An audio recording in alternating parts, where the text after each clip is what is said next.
Good morning and welcome to the Digital Energy Festival. The session this morning is an Oil and Gas Council hosted digital dialogue on exploration and production, looking at whether it is too late for Africa to profit from its resources. Please note that this session is not live and as such there will be no opportunity for Q&A. However, I encourage you to make the most of the networking options on Swapcard to interact with other attendees, and I do hope you enjoy the panel. I'm now going to hand over to our moderator, Adam Law, who's the Managing Director for ERCE. Over to you, Adam. Thank you very much, Sam. So as Sam said, my name is Adam Law. I'm Managing Director of ERCE, the Independent Energy Experts and Global Resources Assessors.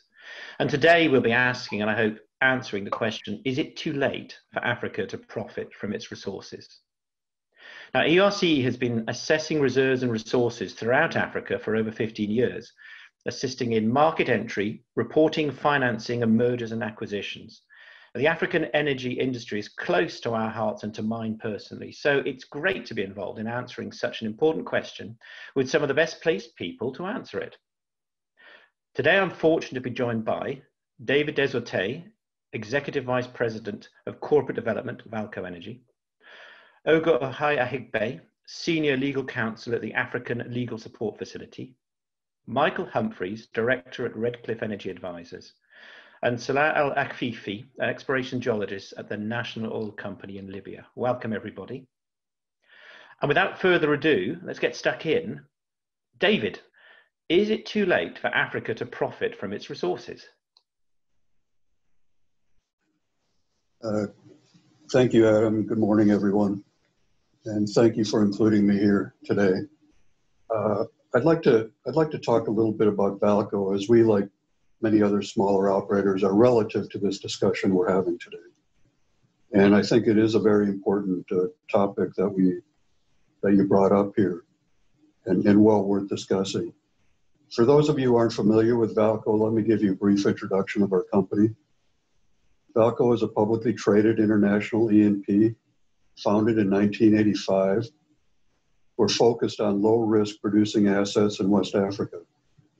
We're an established operator of the Etame Marin block located offshore Gabon, where we produced over 117 million gross barrels of crude oil since we discovered the field in 1998. And where we have identified an additional 125 million barrels of crude resources within the same block. In addition, we own and operate an offshore license in Equatorial Guinea, which contained 2 discoveries with a potential of nearly 25 million unrisked gross barrels of oil equivalent in a well-defined exploration opportunity with an additional 164 million unrisked gross barrels oil equivalent. Vaalco has an established reputation as a trusted operator in West Africa by focusing on operational excellence at all levels of the organization, ensuring we maintain high standards for health, safety, environmental matters, as well as general business ethics. I'm proud to say we just passed 1 year with no safety or environmental incidents, and that includes the execution of 3 new development wells and 2 workovers earlier this year. So a lot of man hours included in that. The pillars to achieve our success are rooted in stakeholder engagement, operational excellence, and maintaining a strong financial flexibility to execute our long-term strategic vision. We have a very high-performing operations and finance team with experience to navigate through downward cycles and a strong track record of operating responsibly. Our strategy is to utilize our technical expertise and operational infrastructure with a focus on developing our Gabon resources, which will keep us busy for many, many years, assessing our resource potential in Equatorial Guinea, expanding into new development opportunities. West Africa is what we know. It's where our only producing asset is to date, where we want to stay, and our growth will come from a mixture of organic and inorganic opportunities. We're all aware this is a challenging time in the energy industry, and many companies are struggling with the economics at current oil prices, and this is complicated by CMAC issues.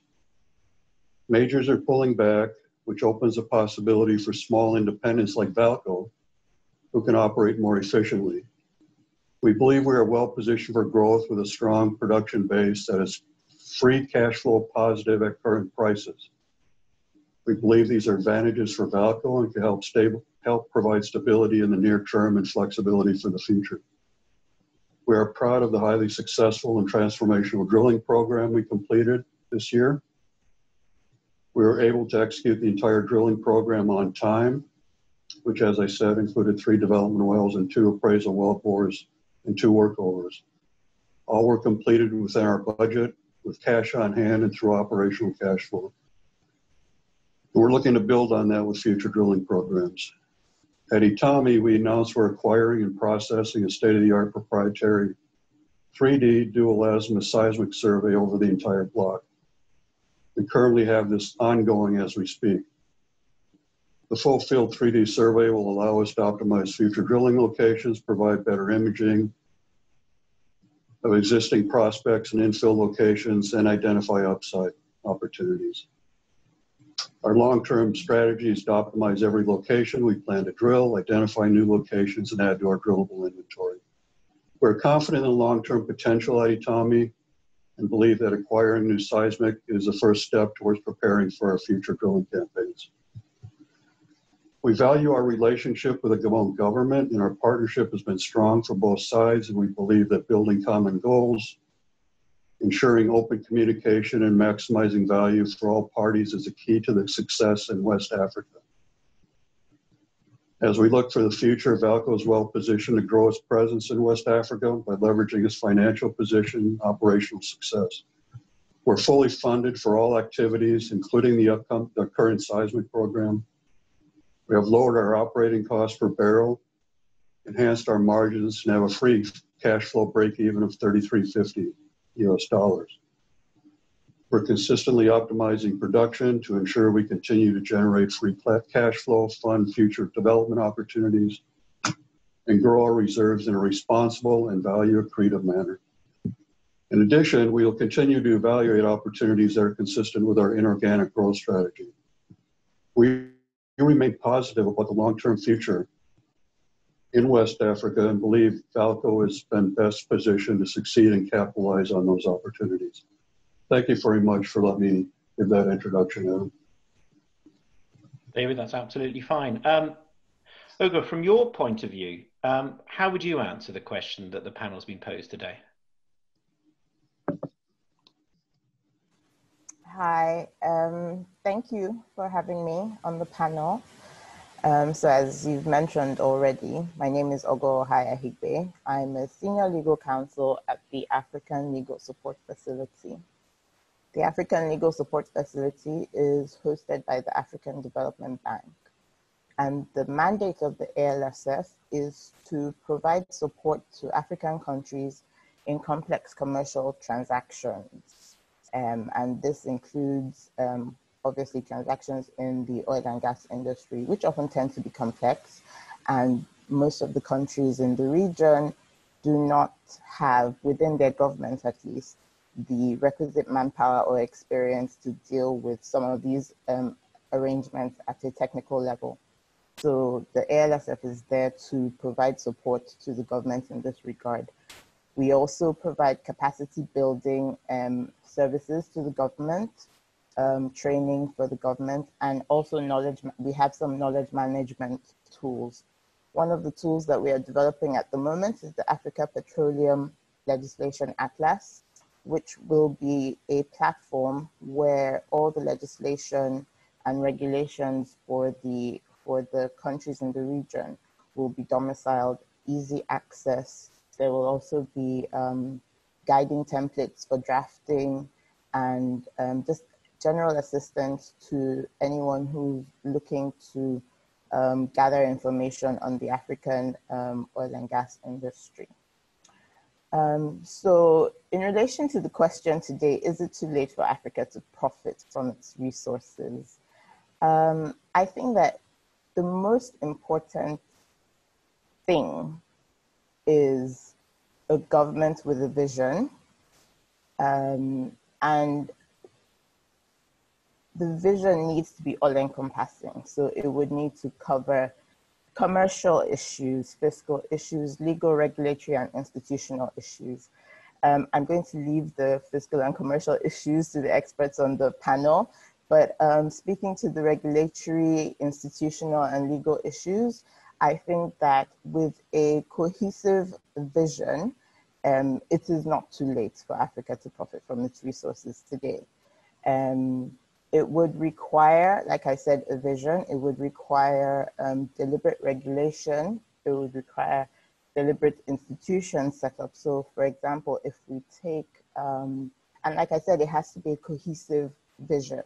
So if we take, for example, I know recently in Tanzania, there was a law which made it mandatory for any disputes that arose in oil and gas matters to be any alternative dispute resolution to be handled locally. So banning international dispute resolution. But if you are trying to develop your industry and you make a law like that, you also need to make sure that there are accompanying institutions within the jurisdiction that can handle those matters.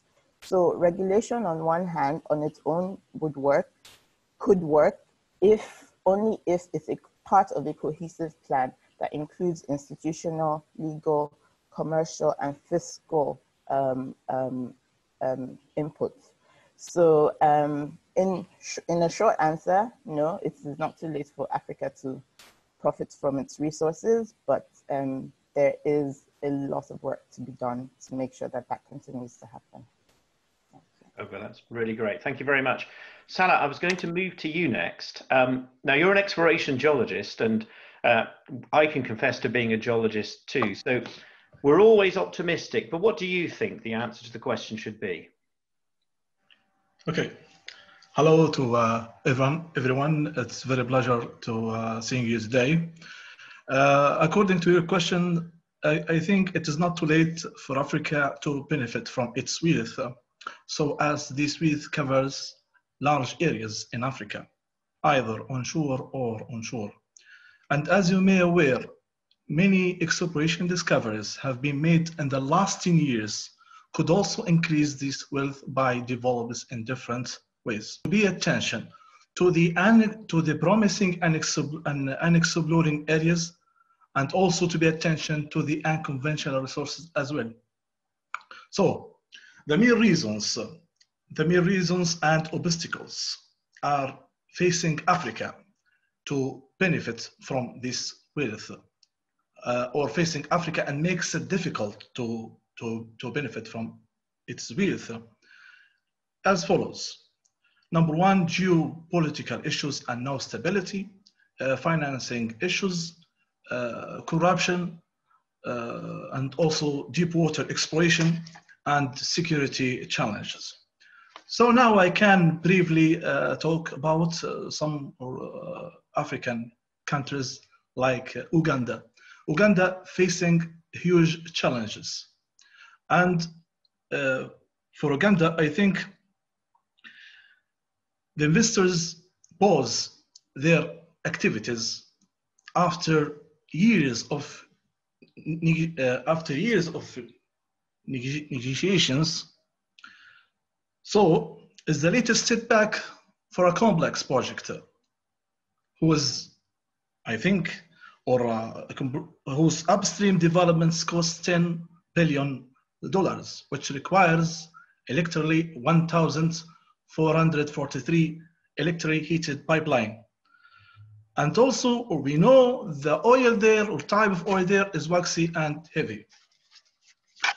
Also, if we talk about south of Sudan, despite the exploration and investments have been done or has been done by the Chinese oil companies, produced 350,000 barrels per day.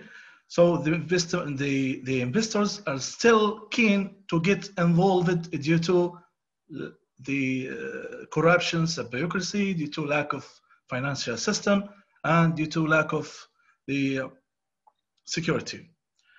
Also, if we talk about Nigeria, despite Nigeria is an OPEC country and active in oil, and up to now has no single refinery to produce oil products. It is very strategic element, as you know.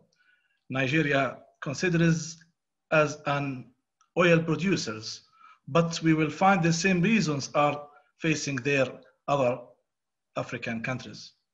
Mauritania also is entering the new area after the last election and trying to get rid of corruption. Mauritania has long coast on the ocean, and they have many exploration activities have been done by different oil companies like Woodside, Woodside. I think in the last 10 years they try to explore commercial hydrocarbon, and Cosmos Energy, they have drilled many exploration wells, so they have discovered gas. So as you know, it is deep water challenge. So the international oil companies are reluctant to invest due to the low oil price. Senegal also has a new offshore discoveries, and these discoveries are opening new petroleum basins and new industry developments never done before. Thank you.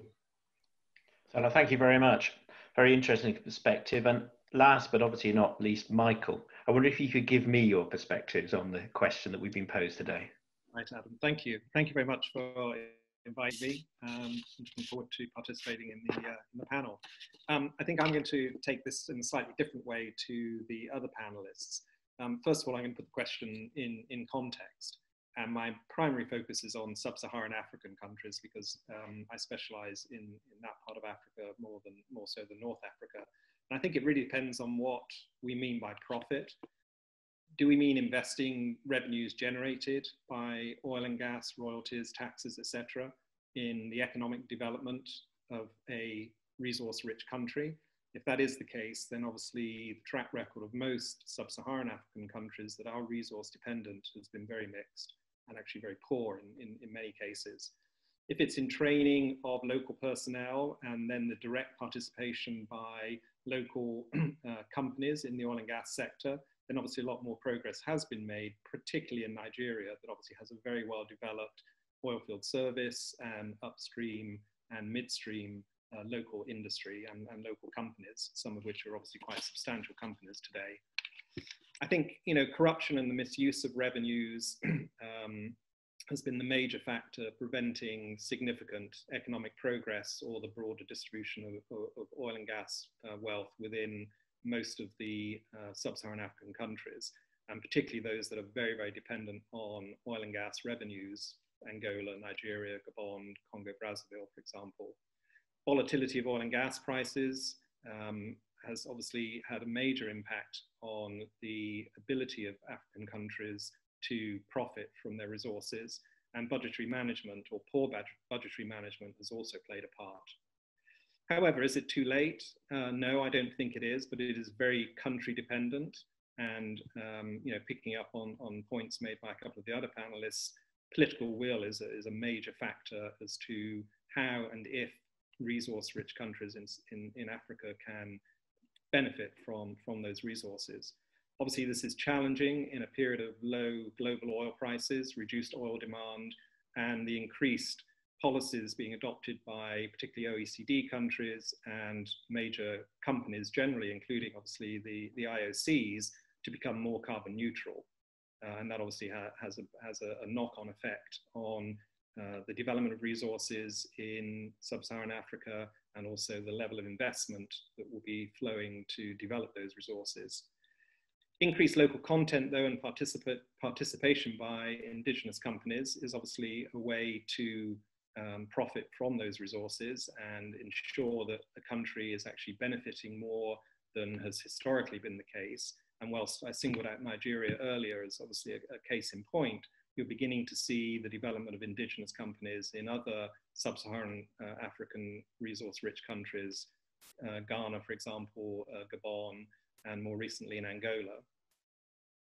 Regulatory changes and fiscal incentives to develop gas resources as well, I think is a major factor in how countries can profit from their oil and gas resources, because historically gas has been a byproduct of oil or has been basically flared, obviously in the case of Nigeria, or re-injected, or just hasn't been developed at all.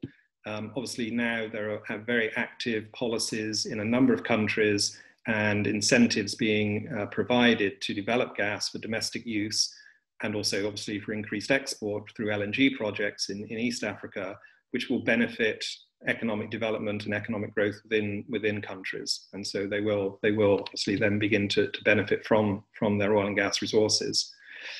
I think overridingly, though, major structural change is required both in the economies of a number of these countries, particularly those that are heavily resource dependent. You need to reduce state and local corruption. And in a number of these countries, basically, that are effectively family fiefdoms, Equatorial Guinea, Gabon, Congo, Brazzaville, to a lesser extent, the DRC, there needs to be change there as well, which will take time. But as I say, I don't think it is too late. Thank you, David. Thank you very much. You've made some very useful points there that I'd like to pick up on if I can. One of the things that you talked about there, and I know also Oghor referred to some of the commercial aspects of it. So the IOCs are beginning to think about where they're going to perform in Africa and how many assets they're going to own. And we're in the middle of a transition in any event. So we've seen it. Larger companies are looking to divest some of the oil and gas assets that they have within the area. But where are the buyers? And I was going to start by asking David what he thought about that. Deal or no deal, with the desire of IOCs to sell assets in Africa, where are the acquiring companies and where's the capital? What do you think about that? Yeah, good question, Adam. I'm not going to comment on who the acquiring companies might be, because obviously it's going to be country dependent. It's going to be dependent on company finances.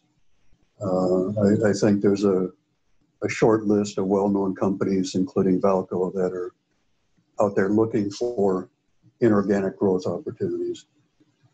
But one of the things that may be important here is that there's been a lot of press about several of the majors who are divesting some assets for various reasons. They're looking at their bottom line. There's some older properties that may not be part of their core portfolio anymore, or maybe they just need cash for whatever reason and decide to pull out of countries or divest opportunities. Well, therein lies some potential for companies like Vaalco and other companies, smaller independents, who can operate more efficiently, perhaps, be more nimble, more quick, still maintain ethics and integrity, as well as all of the standards that's necessary for good environmental stewardship and working with the government. So I think there's an opportunity for companies like us to look at those and make them actually probably, if OPEX can be reduced and CAPEX can be reduced, working under a smaller company umbrella, so to speak, there's the potential for extending the longevity of these assets, which is beneficial to both the country and the company that's operating them. And this is part of a normal, I think, evolution and things like this anyway. So, looking at lower margins to,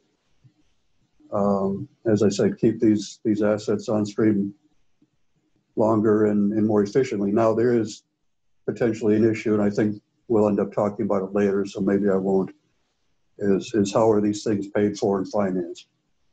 So I'll wait to maybe comment on that, because I imagine that's a bigger topic than what you just asked. So I think I'll end it there. That's good. Let's take that head on, shall we? Michael, are you able to shed a bit more light on where do you think the capital is going to come from for the deal flow that we're all anticipating, if it comes at all? Yeah, I think, Adam, that is going to be the major challenge. And we've already seen a contraction in the number of international banks, for example, institutional investors that will invest not just in sub-Saharan Africa, but also in oil and gas. because obviously with the Equator Principles and other sort of going back to carbon neutral policies being adopted by investors, it's restricting their willingness or ability in many cases to invest in projects or in acquisitions or in companies that are focused on the oil and gas sector. Gas is obviously a slightly separate issue, and we're going to touch on that, I know, a bit later. I think in terms of the sort of sheer volume of assets that could be coming onto the market or already are on the market in Africa, you do have a range of buyers. It obviously is a buyer's market in this oil and gas price environment.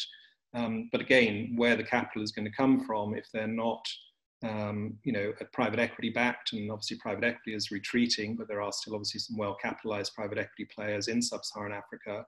If you have to go to the public markets to raise money, I think that will be a challenge. I mean, London has become pretty much, a non-starter for raising capital for oil and gas. Certainly in the last 12 months, there's been very little raised here. Oslo still seems to be open for business, and obviously there are several well-capitalized and well-supported Africa-focused oil and gas companies listed in Oslo, all of whom are and I think will be players in acquiring additional assets. And then you have the indigenous companies in Nigeria, and obviously one of the largest markets for additional assets coming onto the market, either through the current marginal field rounds that's being conducted, or with the stated objectives of the IOCs in Nigeria to divest pretty much the rest of their onshore and most of their shallow water assets. I think the indigenous players will obviously be in the lead there, partly because for regulatory reasons, indigenous companies are the only ones that can acquire those assets. And I think secondly, because despite the problems in the local banking market, there is capital available, and I think capital will be found. So I think, that I'm fairly optimistic that going forward, there will be buyers and there will be capital available. It's just going to take slightly more creative structures, probably involving, oil traders or other non-traditional sources of capital to fund these acquisitions. Very interesting. Thanks very much, Michael. Throughout almost everybody's answers, we discussed the legislative environment and whether the legislative environment was conducive to Africa profiting from its resources, and particularly when one considers the CMAS issues and the issues CMAS creates. Oghor, you talked about that a little bit as well when you answered. I wonder if you could elaborate a bit more on that specifically around legislation, whether it's specific or whether it's reasonable for the operating environment in Africa. Okay. The legislation, like someone mentioned earlier, is country to country, or in some cases, in the cases of CMAC, is regional. But what we find in some cases is that where there is a general legislation for industry as a whole in a country, the oil and gas industry is often carved out. So for example, if you look at Egypt and Algeria, which have very tight Forex regulations in country, somehow they've managed to carve out the oil and gas industry from that, because oil companies are not required to register as local companies in those countries. So they managed to find a way around that.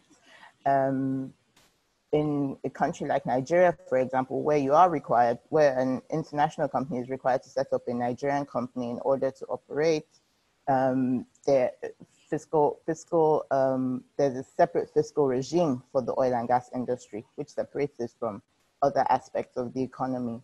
So when you look at, for example, the CMAC regulations, which make it mandatory for onshore bank accounts to be opened and all inflows to be converted to local currency, enforced repatriations of profits and such onerous obligations that would intimidate any international company. It goes back to what I was saying about a clear vision of the government and a cohesive vision of the government. If the intention is to grow and maximize profits from the oil and gas industry, it would make sense then to create an enabling environment, a conducive environment, perhaps make it easier to soften or relax some of those regulations in relation to that industry, carve out the industry from the impact of some of those regulations. So I think that there needs to be, in the case of CIMAC, I think that there needs to be some sort of stakeholder intervention with the region, and maybe try to divert some of the powers from the region and take it on a country by country basis, allow the countries to interpret the regulations on their own country basis, so that then the country is in the best position to make a decision as to how it wants to approach the industry. So yeah, CIMAC could be very problematic, but I think that the way around it is engagement. Unfortunately, we're talking about profits here. So I imagine that as opposed to taking out time to engage and change regulation, the companies will look elsewhere for where it's a more conducive environment for them. But since we are talking about Africa and we're talking about the region as a whole, as long as they stay in the region, I suppose Africa benefits in general. So that's my take on the CIMAC legislative issue. But for legislation in general, and taking into account commercial aspects, like I pointed out in the Nigeria case, I do think it is important to carve out, to have certain incentives, tax reliefs, tax holidays, tiered tax systems for onshore, offshore, shallow water type of operations, for gas even, so that it creates an enabling, conducive, welcoming, inviting environment for investors, for potential investors. And it might seem, I know that some of the IOCs have decided that they're going to whittle down their assets in the countries, and but then there are still willing participants waiting to pick up those assets from them.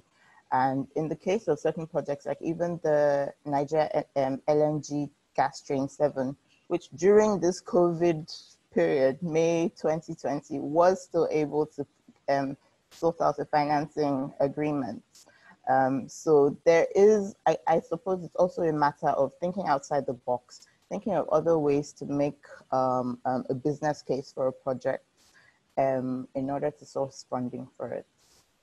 Thank you. That's great. Thank you. Thank you very much. I'd like to come back to gas in a minute, if I can, with David and perhaps back to Michael. But let's talk about the upside. Let's talk about the geology, and let's talk about the new plays.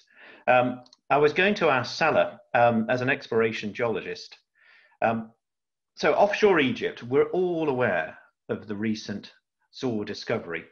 And in the exploration geologist's mind, it shows that there must be new play potential in Africa.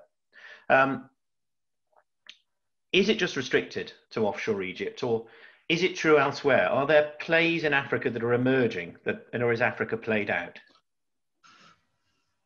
Okay, so as you know, or as you may aware, in 2014, Libya passed, or ION Geophysics passed to the seismic survey along the Libyan coast, and the Spectrum company have used this or part of this data, and they have focused on the data on the area between south of Crete and Libya. Mm-hmm. They have published a report stating that several anomalies may exist between Libya and Crete, 7 kilometers southwestern boundary or southwestern offshore boundary with Libya. And they said if drilled, we think it may find a giant prospects like Zohr in the near future or in the future.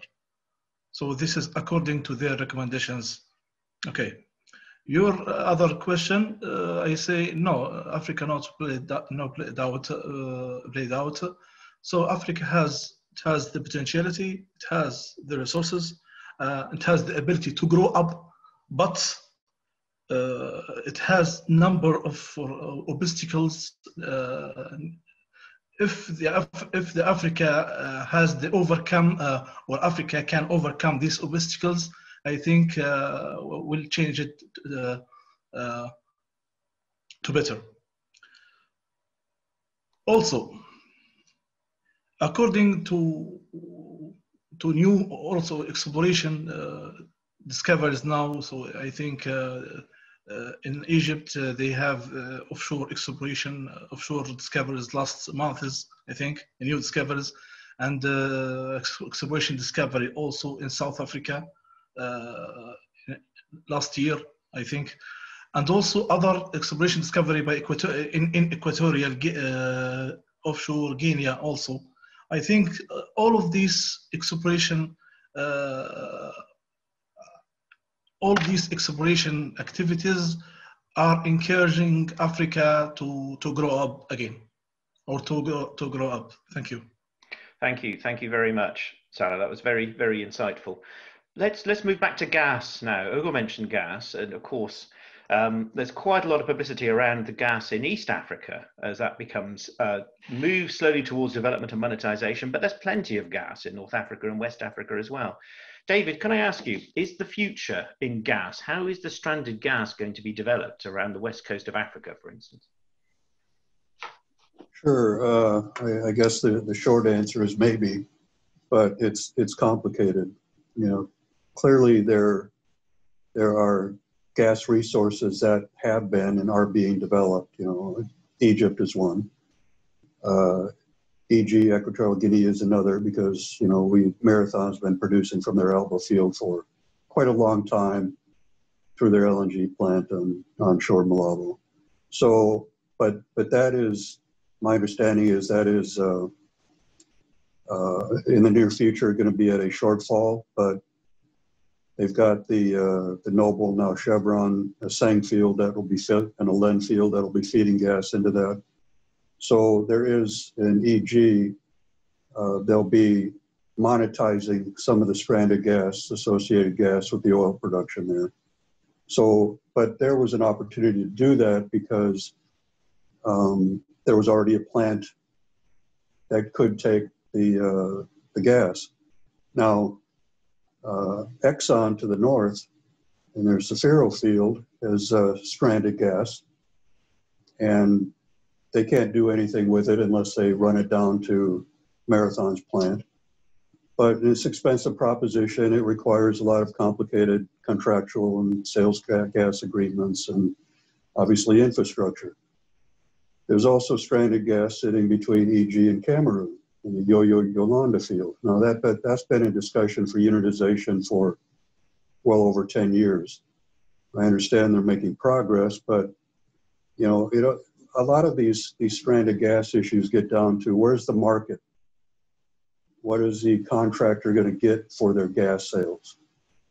The marketing is probably more difficult if you don't have a plant like Marathon does where they can export it.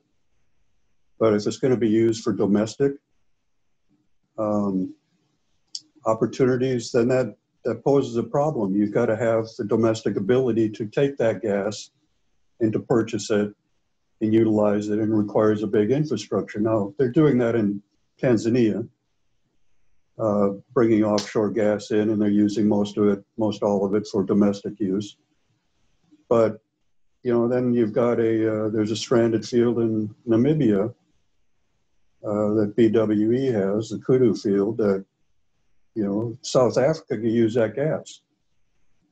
But again, it's building the onshore infrastructure, getting the contracts worked out, cross-country agreements. It's complicated, but the way I would frame it is if the countries, if they look to their future and do cash flow projections, maybe based on declining oil, and see where they might have a needed shortfall in their revenues that could be filled by gas, at some point in the future, they need to start working on developing the infrastructure. These take years, obviously, to put on stream. It's nothing that happens overnight.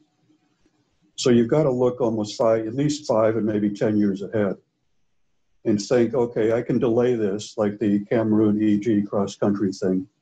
We're 10 years into that or more. And it's going to be at least probably 5 or 10 years before they get it going. It's probably closer to 10. So is it okay for the countries to wait 10 years to see the revenue for that? Or are they willing to give a little bit and help develop some of their local infrastructure that can take the gas on a domestic use basis? So it depends on a country by country basis and what their vision is, I think, for the future, and how willing they are to work with cross-country issues or with industry partners. David, that's great. Michael, do you have anything you want to add to that? Thank you, Adam. Yeah, I would endorse pretty much everything David is saying. I mean, yes, one of the biggest challenges, obviously, in Africa has been monetizing gas or developing it and then monetizing it. I think, you know, I'd really just focus in on Nigeria. I mean, Nigeria is effectively one huge gas field, you know, over 200 TCF approved reserves. And yet, historically, most gas has only been really developed commercially for the LNG export projects. Because the IOCs who control most of that gas, along with NNPC, the state oil company, obviously wanted secure revenues if they were to develop that gas. And the best way to get those secure revenues historically had been through export projects.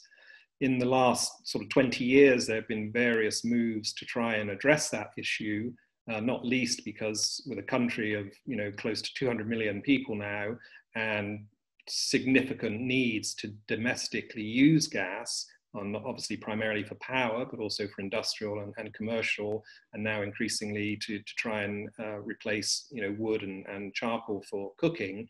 There have been a number of attempts to legislate to encourage companies through legislative and fiscal changes to develop that gas for the domestic market. But of course, the biggest challenge always comes back to infrastructure and who is going to invest in the infrastructure, who is going to fund that infrastructure. And again, to David's point, the timelines for getting payback on that infrastructure. Back in 2008, when Nigeria introduced the gas master plan, nearly all of the major European gas utilities came to Nigeria and looked at basically investing in infrastructure, looked at investing in the upstream as well as sort of a precursor to then getting access to building pipelines, et cetera, to take gas to market, and all left. For a number of reasons, which I think probably we're all familiar. More recently, President Buhari in his first term made gas a priority, and certainly in his second term, it has become a major priority. And there have been a number of legislative changes in the past 2 to 3 years to encourage investment through fiscal incentives, through tax breaks, but also through trying to regulate gas prices so that instead of the historic issue of not being able to get a commercial price if you develop gas, actually getting a commercial framework in place to provide incentives and provide a return to those companies that are developing gas. I think there's still a long way to go. The dollar-Naira exchange rate issue is a concern because increasingly gas that is paid for, particularly in the power sector, is paid for in Naira. And then obviously, if you're an international company, you've got to convert that into dollars. And if dollars aren't available from the CBN, it has to be done at the unofficial rate. But I think also there's just a need to get gas from the Niger Delta, both on and offshore, to, you know, the commercial and industrial hubs of Nigeria, which, you know, obviously tend to be more in the southwest. But I'm optimistic that, you know, things are changing and that there's been a significant level of investment in the last 2 years to try and increase, and ultimately will increase, you know, the domestic use of gas in Nigeria, which obviously benefits the economy generally. And I think that's, you know, that's true of other countries that have significant gas reserves that aren't being developed. Ghana, you know, is another case in point where they're struggling to find a way to monetize the gas resources that have been discovered offshore. But again, they recognize the economic benefit to the country if they can actually develop those resources for domestic use. Thank you. I was going to pick up on that actually. And I've just got a final question before we look to wrap our session. Time has just completely got away with us. I was going to come to Oghor if I can again. And I was also going to pick up on Michael's point about Nigeria, Because the success of the indigenous companies, well, in Nigeria is global, isn't it? It's been a great success. But can that be repeated elsewhere? In your opinion, where are the emerging indigenous countries and companies? And if they're not emerging, what's stopping them from emerging? Okay. Yes, so Nigeria does have an almost well-developed indigenous oil and gas industry. And this is, again, down to deliberate effort of the government. So I would say I would say that the major driver is the local content provisions.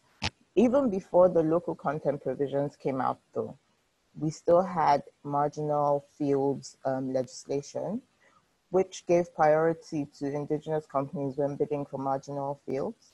And marginal fields themselves are, I guess they're easy pickings because they're already proven. There's no exploration. It's literally in most cases, at least the ones that are being divested from international oil companies, is just the production. It's literally just continuation of production, just at a lower profit level that's not attractive to an international oil company. So I think that was the beginning of the entry into the industry of the local independent companies. But then when there began to be a deliberate effort by the government to enhance local content, that also was a catalyst. So, but where the local content provisions in Nigeria differ from other regions, I would say, is that in the Local Content Act, there is an institution. And so this is another thing that I mentioned earlier in my introduction. Along with regulations, you need institutional infrastructure. So there's a dedicated institution in Nigeria that is there to monitor the performance of the obligations under the Local Content Act in Nigeria. So with this sort of enforcement behind it, it's kind of imperative that the industry is going to grow, and we have the local expertise retained in country. And then with the marginal fields and also the geology of Nigeria with onshore and shallow water fields as well, makes it easier for those independents to get into the industry. So yes, for now, so the climate, the geology, the regulations, and the institutions, it's a trifecta of things that helped to develop the independent oil producers in Nigeria. It's something that some other countries are trying to replicate. So I know that most of the African countries, if not all of them, in different aspects of the extractives industry, so not even just restricted to oil and gas, have local content provisions. But they need to go the next step to have dedicated institutional backing behind those provisions to monitor and to enforce those provisions to ensure that the industry in their countries grow as well. Unfortunately for them, it might not be as easy if they don't have a similar climate, but then they could go the joint venture route as well, which was something that Nigeria started off with, forcing joint ventures between indigenous companies and international companies coming in. Eventually, hopefully, they will get to that point.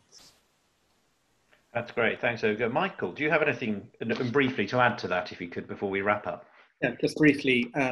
I think what has happened in Nigeria is very difficult to see happening in any other, certainly sub-Saharan African country, for a couple of reasons. One, obviously, there's a 60-year plus history of a very developed oil and gas sector in Nigeria, whereby the IOCs increasingly were being, dominated by local people who were being trained and who basically were going through the process of effectively becoming independent. And so if you look at when, you know, independent oil and gas company, indigenous oil and gas companies started in Nigeria in the sort of early mid-90s, it was basically people that were coming out of the IOCs that had 10, 15, 20 years of experience.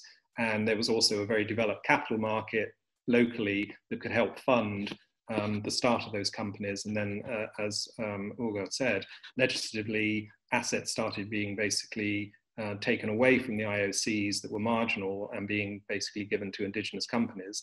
I don't see that in any other sub-Saharan African country at the moment. Partly the populations of most of those countries is relatively small.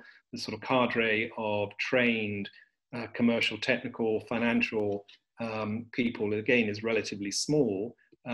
But through local content, you are seeing more participation, either on a carried basis or hopefully in countries like Ghana, Angola, you know, in the future on an actual sort of development and participation in bringing assets to development, as you've seen in Nigeria.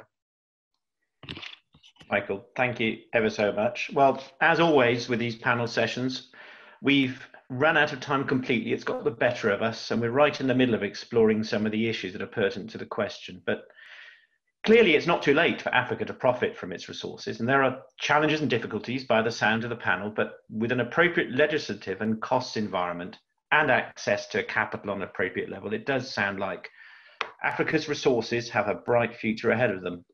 So before I hand back over to Sam, can I just thank our panelists today, David DesAutelles, Okhai-Akhigbe, Michael Humphries, and Salah El-Ekhififi for their insightful compositions and contributions today.